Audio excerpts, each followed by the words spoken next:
Hi all, welcome to GK today. तो आज की इस वीडियो के अंदर हम लोग देखेंगे रिपोर्ट्स एंड इंडेक्सेस। दिसंबर 2020 तक जो भी अपडेटेड रिपोर्ट्स और इंडेक्सेस रहे हैं, इस वीडियो के अंदर उन सारे क्वेश्चंस को हम लोग एमसीक्यूज के फॉर्म में देखेंगे।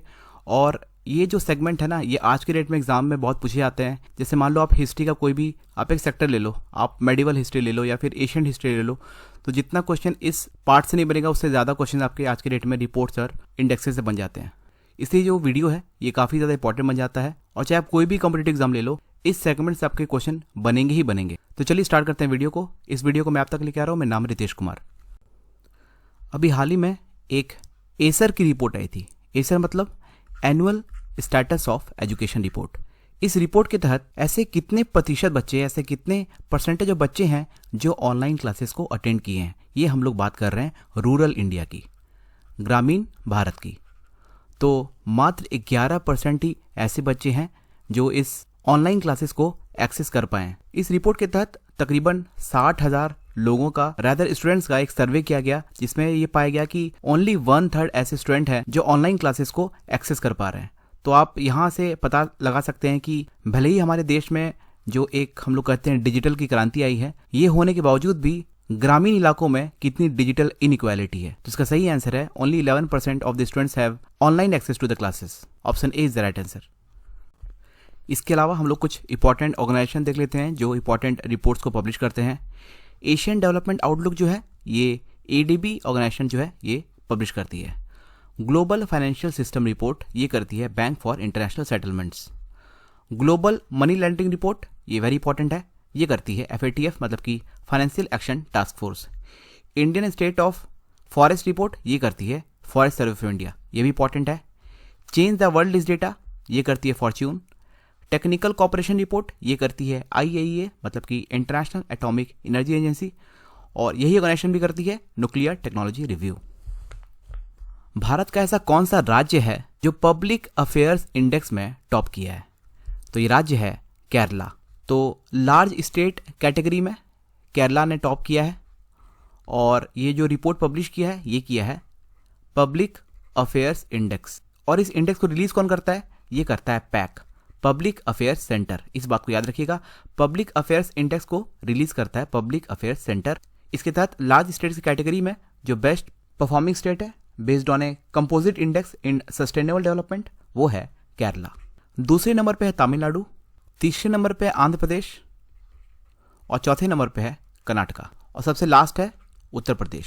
ठीक है, तो आप सिंपली इतना याद रखिए कि पब्लिक अफेयर्स इंडेक्स जो है इसे पैक रिलीज करती है पब्लिक अफेयर्स सेंटर, और इसके अकॉर्डिंग केरला ने बेस्ट गवर्न स्टेट के टर्म्स में टॉप किया है केरला। इसके अलावा 2 इंडेक्स में और केरला ने टॉप किया है। एक है यंग चिल्ड्रेन आउटकम इंडेक्स और दूसरा है यंग चिल्ड्रेन इन्वायरमेंट इंडेक्स। इन दोनों इंडेक्स में भी केरला ने टॉप किया है। अभी हाल ही में कौन सा ऑर्गेनाइजेशन जो है ये inflation expectations survey of households को लॉन्च किया है? तो ये ऑर्गेनाइजेशन है reserve bank of India. Reserve bank of India जो है ये रेगुलरली कुल 13 शहरों में, 13 सिटीज़ में इस सर्वे को लॉन्च करती है। और इस सर्वे का इंपॉर्टेंस क्या है? जो भी मॉनेटरी पॉलिसी जो RBI बनाती है, फ्रेम करती है, उसके अंदर जो भी महत्वपूर्ण इनपुट्स हैं वो आपकी देती है inflation expectations survey of household. और अगर आपसे पूछे कि ओबिकस सर्वे किसके द्वारा लॉन्च किया जाता है? एक और आपका हो गया कंज्यूमर कॉन्फिडेंस सर्वे। तो ये दोनों ही सर्वे करती है RBI। ठीक है, ओबिकस सर्वे और कंज्यूमर कॉन्फिडेंस सर्वे। इन दोनों के अलावा inflation expectation survey of household भी करती है reserve bank of India. Option C is the right answer.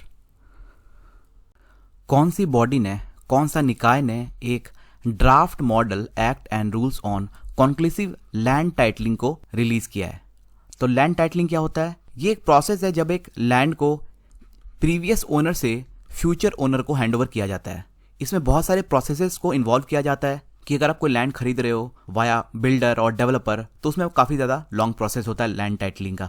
और अगर आप इसे प्राइवेट सेल से ले रहे हो तो उसके भी अलग प्रोसेसेस होते हैं। खैर, सवाल में हम लोग आते हैं, draft model act and rules on conclusive land titling को रिलीज किया है नीति आयोग ने। Option C is the right answer. NITI Aayog ने हाल ही में राज्यों द्वारा उपयोग किए जाने वाले निर्णायक भूमि शीर्षक पर एक ड्राफ्ट मॉडल एक्ट और rules on conclusive land titling को जारी किया है। ये ड्राफ्ट क्या करेगा? ये नियमों का उद्देश्य मुकदमों को कम करना होगा, मतलब कि जो भी लिटिगेशंस है उसको रिड्यूस करेगा, और जो भी इंफ्रास्ट्रक्चर प्रोजेक्ट है, जो भी बुनियादी ढांचा है, उनके परियोजनाओं के लिए भूमि अधिग्रहण की प्रक्रिया को आसान बनाएगा। इसका सही आंसर है नीति आयोग। World wide fund for nature के द्वारा जारी हालिया रिपोर्ट के अनुसार अगले कुछ डिकेड्स में, अगले कुछ दशकों में कितने भारतीय शहरों को पानी के जोखिम का सामना करना पड़ेगा? तो ये टोटल सिटीज हैं 30। World wide fund for nature द्वारा जारी हालिया रिपोर्ट के अनुसार 30 भारतीय शहरों में अगले कुछ दशकों में पानी के बढ़ते खतरों का सामना करना पड़ेगा। WWF water risk filter report के अनुसार जयपुर, कोलकाता, बेंगलुरु, मुंबई सहित 30 भारतीय शहरों में पानी के गंभीर खतरों का सामना करना पड़ेगा। रिपोर्ट का अनुमान यह भी है कि दुनिया भर के शहरों में लाखों लोग पानी के जोखिम का सामना कर सकते हैं। तो याद रखिएगा, according to world wide fund for nature, a total of 30 cities will face water crisis in next few decades. इसके अलावा ईज ऑफ डूइंग बिजनेस जो है, ये रिपोर्ट पब्लिश करता है वर्ल्ड बैंक। वर्ल्ड बैंक का पूरा नाम क्या है? IBRD। वर्ल्ड डेवलपमेंट रिपोर्ट ये कौन करता है? ये भी करता है वर्ल्ड बैंक। ये दोनों ही इंपॉर्टेंट है, 8 और 9। सेफ्टी रिपोर्ट कौन करता है? ICAO, मतलब कि international civil aviation organisation. Global hunger index ये भी इंपॉर्टेंट है, ये करता है IFPRI, मतलब कि international food policy research institute. World social protection report ये करता है international labour organisation. World employment and social outlook ये भी करता है ILO, इंटरनेशनल लेबर ऑर्गेनाइजेशन। किस संगठन ने मॉस्पी के साथ मिलकर के MSME CR हेल्थ इंडेक्स को लॉन्च किया है? मॉस्पी मतलब ministry of statics and programme implementation. तो ये संगठन है ट्रांस यूनियन सिविल। मॉस्पी के सहयोग से ट्रांस यूनियन सिविल ने MSME CR हेल्थ इंडेक्स को लॉन्च किया है। ये इंडेक्स भारत में MSME क्षेत्र में, मतलब कि MSME सेक्टर में जो भी वृद्धि हुई है और इसके जो स्ट्रेंथ है उसको ये मेजर करता है। MSME CR health index TransUnion CIBIL के द्वारा बनाया गया है, जो उधार देने वाले संस्थानों, बैंकों द्वारा उपलब्ध कराए गए डेटा का उपयोग करता है। इसका सही आंसर है option D. As per a study by researchers of Washington University School of Medicine, which part of human body is resistant to severe acute respiratory syndrome coronavirus 2 infection? तो ह्यूमन बॉडी का वो कौन सा part है जो resistant है SARS-CoV-2 infection से, according to researchers of Washington university school of medicine? तो ये है कॉर्निया। तो Washington university school of medicine के शोधकर्ताओं के द्वारा, रिसर्चर्स के द्वारा ये कहा गया है कि जो कॉर्निया है वो SARS-CoV-2 इन्फेक्शन को रेजिस्ट करता है, लेकिन जो दूसरे वायरस है जैसे कि हर्ब सिम्प्लेक्स, जीका वायरस, इसे पाया गया है कि ये कॉर्निया को अफेक्ट करते हैं। फूड प्राइस इंडेक्स, मतलब कि खाद्य मूल्य सूचकांक को कौन सा संगठन लॉन्च करता है? तो क्वेश्चन में इसका आंसर है फूड प्राइस इंडेक्स को लॉन्च कौन करता होगा? ये करता होगा food and agriculture organisation. Option B is the right answer. और फूड एंड एग्रीकल्चर ऑर्गेनाइजेशन का हेडक्वार्टर कहाँ है? ये है इटली में। अभी एक सूचकांक जो है वो खबरों में था, इसका नाम है इम्पेक्स। ये लोगों के किस समूह से संबंधित है? It is associated with which set of people? So it is associated with migrant labourers. अभी हाल ही में inter state migrant policy index, मतलब कि इम्पेक्स का फुल फॉर्म क्या हो गया? Inter state migrant policy index, ये हाल ही में रिलीज हुई है and this is associated with migrant labourers. और अगर पूछे ये किसके द्वारा डेवलप किया गया है, तो ये किया गया है IMN के द्वारा, मतलब कि इंडिया माइग्रेशन नाउ। ये जो इंडेक्स है ये 60 नीति संकेतों पर विचार करके 8 नीति क्षेत्रों पर, मतलब कि 8 पॉलिसीज पर राज्य के प्रदर्शन का आकलन करता है। केरला, गोवा, राजस्थान और आंध्र प्रदेश माइग्रेंट लेबरर्स को इंटीग्रेट करने के लिए, एकीकृत करने के लिए सबसे सफल रहे हैं, जबकि सबसे खराब प्रदर्शन रहा है वो राज्य है दिल्ली। तो इस सवाल से आपको इतना याद रखना है कि इम्पेक्स जो है ये माइग्रेंट लेबरर से जुड़ा हुआ है। इम्पेक्स IBSA इब्सा का फुल फॉर्म क्या है, जो हाल ही में अभी खबरों में देखा गया था? India Brazil south Africa, India Britain Saudi Arabia, India Belgium south America, या फिर इंडिया बहरीन साउथ ऑस्ट्रेलिया? तो इसका सही आंसर है इंडिया ब्राजील साउथ अफ्रीका। अभी हाल ही में इप्सा के द्वारा एक रिपोर्ट जारी की गई थी जिसका नाम था deepening cooperation in IBSA. Ministry of external affairs के जो सेक्रेटरी हैं, इनका नाम है राहुल छाबरा, उन्होंने इस रिपोर्ट को लॉन्च किया था। Deepening cooperation in IBSA perspectives from key sectors. तो याद रखिएगा इप्सा के अंदर 3 कंट्री शामिल हैं, एक है इंडिया, दूसरा है ब्राजील और तीसरा है south Africa. Option A is the right answer.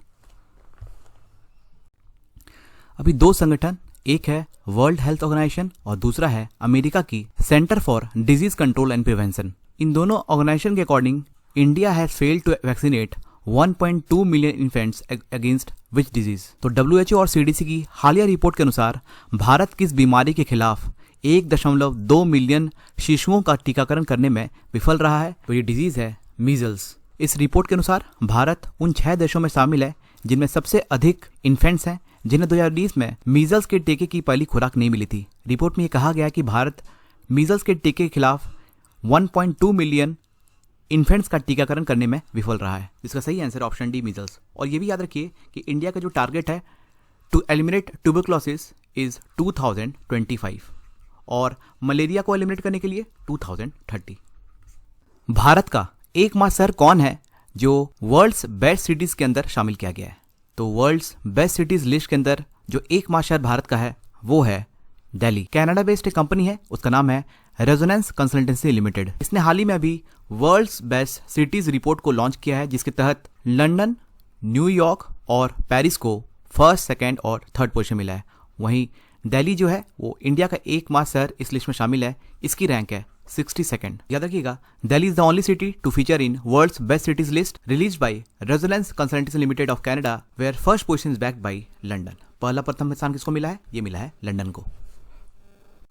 What is the rank of India in Global Bravery Risk Ranking by TRACE? तो एक संगठन है ट्रेस, इन्होंने हाल ही में एक रिपोर्ट जारी किया है जिसके तहत भारत की कौन सी रैंक है इन टर्म्स ऑफ ब्राइबरी। तो भारत की रैंक है 77। भारत को एंटी ब्राइबरी स्टैंडर्ड सेटिंग संगठन ट्रेस के द्वारा ग्लोबल रिश्वत जोखिम रैंकिंग में 77वें स्थान पर रखा गया है। यह 194 देशों, क्षेत्रों और अन्य क्षेत्रों में व्यापार रिश्वत जोखिम को मेजर करता है। डेनमार्क, नॉर्वे, फिनलैंड, स्वीडन और न्यूजीलैंड को सबसे कम ब्राइबरी रिस्क के अंदर शामिल किया गया। और अगर लास्ट ईयर इसकी रैंक पूछे तो लास्ट ईयर इसकी रैंक थी 78th। तो बहुत ज़्यादा सुधार नहीं है, केवल एक पायदान ऊपर आया है और अभी इसकी रैंक है 77th। Option C is the right answer. इसके अलावा कुछ और रिपोर्ट्स और ऑर्गेनाइजेशन को देख लेते हैं। वर्ल्ड ऑफ वर्क रिपोर्ट ये करती है international labour organisation. Global wage report ये करती है इंटरनेशनल लेबर ऑर्गेनाइजेशन, ये इंपॉर्टेंट है। ग्लोबल फाइनेंशियल स्टेबिलिटी रिपोर्ट ये करती है international monetary fund. World economic outlook super important question ये करती है international monetary fund. Global innovation index ये भी इंपॉर्टेंट है, ये करती है कॉर्नेल यूनिवर्सिटी और world intellectual property of organisation. World energy outlook और south east Asia energy outlook ये दोनों ही करती है इंटरनेशनल एनर्जी एजेंसी। देखिए यहाँ पे दो ऑर्गेनाइजेशन है, एक आपका है IAEA और एक आपका है simple IEA, international atomic energy agency. इसका हेडक्वार्टर कहाँ है? ये है ऑस्ट्रेलिया के वियना में। और इंटरनेशनल एनर्जी एजेंसी इसका हेडक्वार्टर कहाँ है? ये है फ्रांस के पेरिस में। तो इन दोनों में आपको कंफ्यूज नहीं होना है। ट्रांसपेरेंसी इंटरनेशनल की एक हालिया रिपोर्ट के अनुसार लगभग 75% एशियाई उत्तरदाताओं, मतलब कि जो एशियन रेस्पोंडेंट्स हैं, उनके द्वारा सबसे बड़ी जो समस्या है वो क्या है? तो ऑलमोस्ट 75% एशियन रेस्पोंडेंट्स जो हैं उन्होंने कहा है कि देश की जो सबसे बड़ी समस्या है वो है भ्रष्टाचार, करप्शन। इस रिपोर्ट के अकॉर्डिंग पिछले 12 महीने में लगभग 19% ने रिश्वत का भुगतान किया है। सार्वजनिक सेवा का उपयोग करने के लिए और युवाओं को सार्वजनिक सेवा का लाभ उठाने के लिए रिश्वत देने या व्यक्तिगत कनेक्शन का उपयोग करने की संभावना जताई है। और ये जो ट्रांसपेरेंसी इंटरनेशनल जो संगठन है ये करप्शन परसेप्शन इंडेक्स भी जारी करती है, जिसके तहत इंडिया की जो लास्ट ईयर रैंक थी वो थी 80th। और सबसे कम भ्रष्टाचार वाली कंट्री कौन थी? ये थी डेनमार्क, रैंक 1 पे थी। और जो मोस्ट करप्ट कंट्री था वो था अफगानिस्तान। ट्रांसपेरेंसी इंटरनेशनल जो है ये Germany based non governmental organisation है which was founded in the year 1993।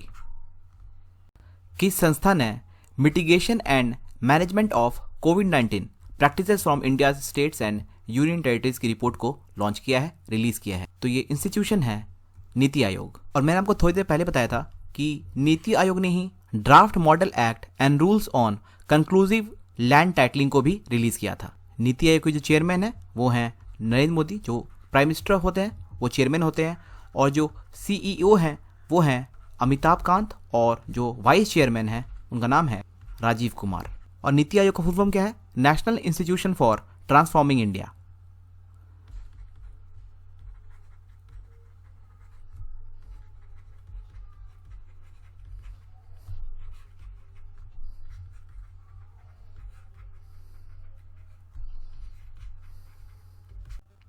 देश का वो कौन सा एरिया है जो बहुत ज़्यादा पॉल्यूटेड है according to the recent study by central pollution control board और आईआईटी दिल्ली। तो भारत गंगा का जो मैदान है इंडो गैंजेटिक प्लेन, वो मोस्ट पॉल्यूटेड रीजन है as per the study by CPCB and IIT Delhi. इस रीसेंट स्टडी से ये भी पता चला है कि 2000 और 2019 के बीच में जो भी साउथ और पूर्वी भारत में प्रदूषण के स्तर में वृद्धि की दर भारत गंगा के मैदानों की तुलना से अधिक है। और यह भी पाया गया कि देश के ग्रामीण क्षेत्रों में जो एयर पॉल्यूशन है वो शहरी क्षेत्रों के समान बढ़ गया है। तो याद रखिएगा, according to recent study by CPCB and IIT Delhi, Indo-Gangetic Plain is the most polluted region in the country। कौन सी ऐसी संस्था है जिन्होंने हाल ही में guidelines on physical activity and sedentary behaviour को रिलीज किया है? तो ये ऑर्गेनाइजेशन है world health organisation, headquartered at Geneva, Switzerland. तो याद रखिएगा, guidelines on physical activity and sedentary behaviour को लॉन्च करने वाला, रिलीज करने वाला जो ऑर्गेनाइजेशन है वो है world health organisation. According to international air transport association, मतलब कि अंतर्राष्ट्रीय हवाई परिवहन संघ के अनुसार कौन सा शहर दुनिया का सबसे हवाई जुड़ा हुआ शहर बन गया है? So which city has become the world's most air connected city as per the international air transport association report. तो ये शहर है चाइना का संघाई। तो आईआईटी के अकॉर्डिंग जो संघाई है ये पूरी दुनिया का मोस्ट एयर कनेक्टेड सिटी बन गया है। और ये किसको पीछे छोड़ दिया है? ये है लंदन। लंदन में अभी कंप्लीट लॉकडाउन चल रहा है और इसी कारण वहाँ की जो एयर कनेक्टिविटी है उसमें 67% डाउनफॉल देखने को मिला है। इनफैक्ट वर्ल्ड के जो मोस्ट एयर कनेक्टेड सिटी हैं टॉप 4 में वो चारों शहरी किसके हैं? चाइना के हैं। Which is the world's most polluted city as per the US air quality index. अमेरिकी वायु गुणवत्ता सूचकांक के अनुसार दुनिया का सबसे प्रदूषित शहर कौन सा है? तो ये है पाकिस्तान का लाहौर। लाहौर जो है ये वर्ल्ड का मोस्ट पॉल्यूटेड सिटी है। और सेकंड रैंक किसका है? ये है भारत की राजधानी दिल्ली और उसके बाद है नेपाल की राजधानी काठमांडू। तो याद रखिएगा, according to US air quality index report, Lahore is most polluted city. किस संगठन ने अंतिम 2020 state of the global climate report जारी की है? Which organization release the provisional 2020 state of global climate report? तो ये है वर्ल्ड मेट्रोलॉजिकल डिपार्टमेंट। और इसके अकॉर्डिंग जो है 2015 से 2020 ये रिकॉर्ड्स 6 साल सबसे गर्म साल रहे हैं। वर्ल्ड मेट्रोलॉजिकल डे जो बनता है वो हर साल 23 मार्च को बनता है, 23 मार्च। और ठीक इसके एक दिन पहले मतलब कि 22 मार्च को क्या होता है? कौन सा डे होता है? ये होता है वाटर डे। और ठीक इसके एक महीने के बाद 22 अप्रैल को क्या होता है? ये होता है earth day. United nation sustainable development solutions network का मुख्यालय कहाँ है? तो ये है न्यूयॉर्क के अंदर। न्यूयॉर्क के अंदर United nation sustainable development solutions network का मुख्यालय है। और ये भी न्यूज़ में क्यों था? क्योंकि united nation sustainable development solution network और IEEP मतलब कि institute for European environment programme, इन दोनों ने यूरोप सस्टेनेबल डेवलपमेंट रिपोर्ट 2020 को प्रकाशित की है, रिलीज की है।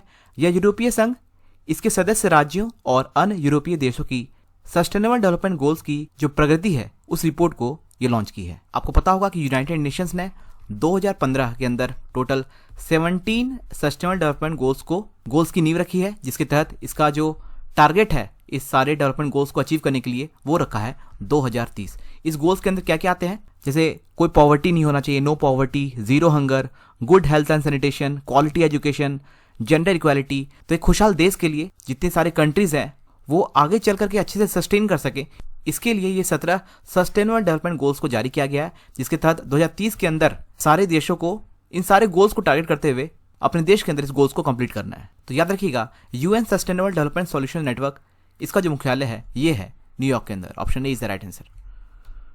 किस कंट्री ने टॉप किया है क्लाइमेट चेंज परफॉर्मेंस इंडेक्स को? तो ये कंट्री है स्वीडन। स्वीडन ने क्लाइमेट चेंज परफॉर्मेंस इंडेक्स को टॉप किया है। देखिए, जितने भी स्कैंडिनेवियन और नॉर्डिक कंट्रीज हैं ये अक्सर इस रिपोर्ट्स को टॉप करते हैं, जैसे क्लाइमेट चेंज परफॉर्मेंस इंडेक्स हो गया, वर्ल्ड हैप्पीनेस रिपोर्ट हो गया, ह्यूमन डेवलपमेंट इंडेक्स रिपोर्ट हो गया। ऐसे जितने भी रिपोर्ट्स आते हैं, या तो आप देखोगे कभी नॉर्वे टॉप कर रहा है, कभी स्वीडन टॉप कर रहा है, कभी डेनमार्क टॉप कर रहा है। तो अक्सर ऐसे ही स्कैंडिनेवियन और नॉर्डिक कंट्रीज इन सारी रिपोर्ट्स को टॉप करते हैं। स्कैंडिनेवियन और नॉर्डिक कंट्रीज क्या होते हैं, इस मैप में देखिए आप, अगर आप यहाँ पे आप इंडिया कंसीडर करो, यहाँ से आप नॉर्थ वेस्ट की तरफ जाओगे तो यहाँ पे आपको मिलेगा नॉर्वे, ये पार्ट देख रहे हो नॉर्वे, ये हो गया स्वीडन, और नीचे में यहाँ पर है डेनमार्क। तो स्कैंडिनेवियन कंट्रीज कौन कौन से हो गए, ये हो गए नॉर्वे, स्वीडन और डेनमार्क। और यही अगर नॉर्डिक कंट्रीज की बात करेंगे तो ये तीनों कंट्रीज तो ऑलरेडी होंगे ही होंगे, नॉर्वे, स्वीडन, डेनमार्क तो होंगे ही होंगे। इसके साथ आ जाएगा फिनलैंड, आइसलैंड, ग्रीनलैंड, और इसके जितने भी एसोसिएटेड टेरिटरीज हैं ये सारे नॉर्डिक कंट्रीज के अंदर आ जाएंगे। तो एक तरह से आप समझ सकते हैं कि जो भी स्कैंडिनेवियन कंट्रीज हैं, this countries are subset of Nordic countries. खैर सवाल में आते हैं, क्लाइमेट चेंज परफॉर्मेंस इंडेक्स को टॉप किया है Sweden, option C is the right answer. और इस रिपोर्ट को लॉन्च करती है green watch, national climate institute और कैन इंटरनेशनल, मतलब कि क्लाइमेट एक्शन नेटवर्क। और याद रखिएगा, स्वीडन को मैं अगर टॉप कर रहा हूं तो स्वीडन की जो एक्चुअल रैंक है वो है 4th। क्यों? क्योंकि जो फर्स्ट 3 पोजीशन थी एक्चुअली इसमें कोई भी कंट्रीज नहीं है, क्योंकि जो भी पैरामीटर सेट होते हैं इस इंडेक्स को टॉप करने के लिए ऐसी कोई भी कंट्री नहीं थी जो इस पैरामीटर्स को फुलफिल कर रही थी to hold the first, second and third position. वैसे स्वीडन ने टॉप किया है लेकिन 4th पोजीशन के लिए। और इंडिया की क्या रैंक थी, ये थी 10th। The smuggling in India report 2019-20, ये रिपोर्ट किस संगठन के साथ एसोसिएटेड है, तो ये ऑर्गेनाइजेशन है DRI, मतलब कि directorate of revenue intelligence. Report जिसका जो टाइटल है वो है स्मगलिंग इन इंडिया रिपोर्ट 2019-20। इस रिपोर्ट को लॉन्च किसने किया है, ये किया है फाइनेंस मिनिस्टर निर्मला सीतारमन। और ये जो रिपोर्ट है ये डिटेल्ड एनालिसिस करती है जो भी स्मगलिंग की ट्रेंड रही है, चाहे वो गोल्ड के अंदर हो, फॉरेन करेंसी हो, नारकोटिक ड्रग्स हो, इससे रिलेटेड सारी स्मगलिंग की ये डिटेल एनालिसिस करती है। तो याद रखिएगा, DRI stands for directorate of revenue intelligence. कौन सा राज्य अर्बन गवर्नेंस इंडेक्स को टॉप किया है, अर्बन गवर्नेंस इंडेक्स 2020, तो ये राज्य है उड़ीसा। उड़ीसा राज्य ने this by Mumbai based non profit organization named Praja foundation. Second rank है महाराष्ट्र की और थर्ड रैंक है छत्तीसगढ़ की। सिप्री की रिपोर्ट के अनुसार ग्लोबल आर्म्स मार्केट, मतलब कि वैश्विक हथियार बाजार में कौन से देश सुपर लीडर्स हैं, तो ये हैं USA और चाइना। तो याद रखिएगा, according to SIPRI report, SIPRI मतलब Stockholm international peace research institute, according to this report companies of USA and China are leaders in global arms market. Google India के अकॉर्डिंग इस वर्ष गूगल पर सबसे अधिक खोजा गया इंसान कौन था, तो ये हैं US के न्यू प्रेसिडेंट जो बाइडन। और ये भी याद रखिए कि US के प्रेसिडेंट जो हैं जो बाइडन और जो वाइस प्रेसिडेंट का नाम है कमला हैरिस, इन दोनों को ही टाइम मैगजीन के अनुसार पर्सन ऑफ द ईयर के खिताब से नवाजा गया है, Joe Biden and Kamala Harris. भारत में किस संस्था द्वारा भारत कार्यस्थल समानता सूचकांक शुरू किया गया है, किस संस्था ने विजन 2035 पब्लिक हेल्थ सर्विलेंस इन इंडिया को रिलीज किया है, तो फिर से इसका आंसर है नीति आयोग। नीति आयोग ने एक report title vision 2025 public health surveillance इन इंडिया को रिलीज किया है, नीति आयोग।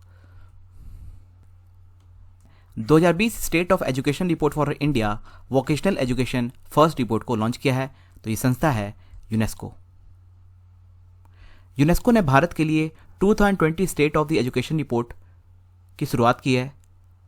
यह शिक्षा राज्य की दूसरी आयन है और यह तकनीकी और व्यावसायिक शिक्षा और प्रशिक्षण पर केंद्रित है। यूनेस्को ने भी राष्ट्रीय कौशल विकास मिशन में भारत का समर्थन करने की पुष्टि की। वोकेशनल एजुकेशन फर्स्ट रिपोर्ट जिसने लॉन्च किया है वो है UNESCO, option A is the right answer. 2020 मानव विकास सूचकांक में कौन से नए पैरामीटर शामिल किए गए हैं, तो ये है CO2 emission and material footprint. याद रखिएगा, दो जो नए पैरामीटर बने हैं ह्यूमन डेवलपमेंट इंडेक्स के अंदर वो है कार्बन डाइऑक्साइड इमिशन और मटेरियल फुटप्रिंट। इस इंडेक्स को कौन सी ऑर्गेनाइजेशन पब्लिश करती है, जिसका आंसर होगा UNDP, मतलब कि United Nations Development Program. The rank of India in Human Development Index if the new metric PHDI is taken into account. मानव विकास सूचकांक में भारत का क्या रैंक है यदि नए मैट्रिक PHDI को ध्यान में रखा जाए? इसकी रैंक होगी 123। भारत की ईज ऑफ डूइंग बिजनेस में क्या रैंक है जो कि हाल ही में वर्ल्ड बैंक के द्वारा अपडेट की गई है? तो इसकी रैंक है 63rd। तो ये बहुत इंपॉर्टेंट सवाल है और ये भी याद रखिएगा कि ईज ऑफ डूइंग बिजनेस जो है ये वर्ल्ड बैंक के द्वारा पब्लिश की जाती है, वर्ल्ड बैंक। और मैंने आपको पिछले साल बताया था कि ह्यूमन डेवलपमेंट इंडेक्स को पब्लिश करती है UNDP और ह्यूमन कैपिटल इंडेक्स की पूछे तो ये करती है वर्ल्ड बैंक। तो आप कंफ्यूज मत कर लेना कि ह्यूमन डेवलपमेंट इंडेक्स को करती है वर्ल्ड बैंक और ह्यूमन कैपिटल इंडेक्स को करती है यूनाइटेड नेशन डेवलपमेंट प्रोग्राम, क्योंकि ये सवाल UPSC के अंदर आया था और बहुत लोग इसे कंफ्यूज कर गए थे। तो याद रखिएगा ह्यूमन डेवलपमेंट इंडेक्स को करती है यूनाइटेड नेशन डेवलपमेंट प्रोग्राम, दोनों के अंदर ही डेवलपमेंट है तो ऐसे याद कर सकते हो आप। और ह्यूमन कैपिटल इंडेक्स करती है वर्ल्ड बैंक, कैपिटल है तो फाइनेंस रिलेटेड है तो ये करेगी वर्ल्ड बैंक। मानव स्वतंत्रता सूचकांक में भारत की क्या रैंक है 2020 के अंदर? तो ये है 111। मानव स्वतंत्रता सूचकांक 2020 संयुक्त राज्य अमेरिका में कैटो संस्थान और कनाडा में फ्रेजर संस्थान द्वारा जारी किया गया है, जो दुनिया में ह्यूमन फ्रीडम मानव स्वतंत्रता की स्थिति को ये मेजर करता है।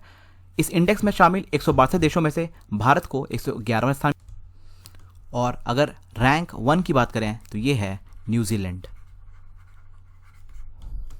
लेसेंट रिपोर्ट के अनुसार किस मुद्दे के कारण 1.7 मिलियन लोगों की मृत्यु हुई है और भारत में सकल घरेलू उत्पाद मतलब कि ग्रॉस डोमेस्टिक प्रोडक्ट GDP का 1.4% आर्थिक नुकसान हुआ है? तो ये है एयर पॉल्यूशन। में प्रकाशित भारत के राज्यों में वायु प्रदूषण के स्वास्थ्य और आर्थिक प्रभाव पर हाल के एक अध्ययन के अनुसार भारत में वायु प्रदूषण से, एयर पॉल्यूशन से 1.7 मिलियन की मृत्यु हुई है। तो सही आंसर है बी, एयर पॉल्यूशन। किस संगठन ने state of Mediterranean and black sea fisheries को लॉन्च किया है? तो ये है फूड एंड एग्रीकल्चरल। और कौन सी संस्था ने report on trend and progress of banking in India को रिलीज किया है? तो ये है reserve bank of India. Option B is the right answer. Reserve bank of India ने report on trend and progress of banking in India को release किया है। और ये भी याद रखिए कि according to reserve bank of India market borrowing के टर्म्स में तमिलनाडु ने टॉप किया है। बाजार से कर्ज लेने के मामले में तमिलनाडु राज्य जो है ये शीर्ष स्थान पर रहा है। रिजर्व बैंक ऑफ इंडिया का हेडक्वार्टर है मुंबई। तो ये था आज का वीडियो, मिलते हैं आपसे अगले वीडियो में। Thank you for watching, have a nice day.